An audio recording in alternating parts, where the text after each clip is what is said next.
Məsələn, bu yaxınlarda Pünhanın meydanlarına baxdım. Hə, Pünhan bəla. 11 yerdə idik. Bax, sevindi mi?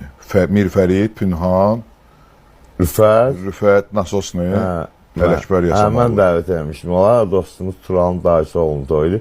Xahiş elədim, sağ olsunlar, gəldilər. Pünhan bəladır. Bəladır. O uşağı, o da Vüqar kimi, həyalı uşaqdır. Neçə ildir mən tanıyıram onu, bilsən nə, bəlkə 20 ildən çox tanıyıram. Xeridar təzə tanıyır, Pünhan. Görürsən, onun tanzayalığından, həyasından əmələ gəlir. Amma biz tanıyırdıq. Necə ki, Vüqarı o vaxt tanıyırdıq, Xeridar səhnəyə çıxmamışdı. Səhnə arxası, məsələn, bilirdik ki, o bəladır da, yəni. Pünhan da çox ayrı bir. Bizdə belə bir şey vardır prosta. Allah can sağlığı versin. Gəlir bir şey olsun ki ona. Allah uzaq etsin, ona olmasın, cavanlarımıza deyim, mənə olsun tutar. Ələkbər bəy.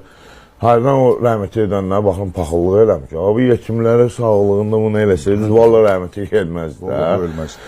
Söhbət on, bir öləndən sonra qiymət verir. Allah Pünhan'a sağlığında o yaşasın, o şeyin görsün. Meyxananın səmtini dəyişdi, Pünhan. Pünhan bəladır.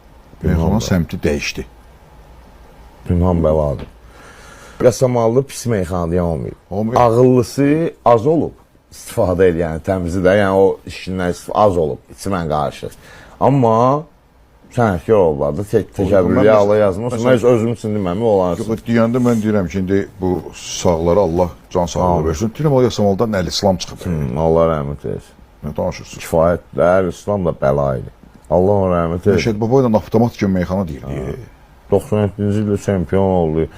Əl-İslam... Mən o çempion olmağının şahidi olmuşam. O gəlmişdi meyxanaya baxmağa.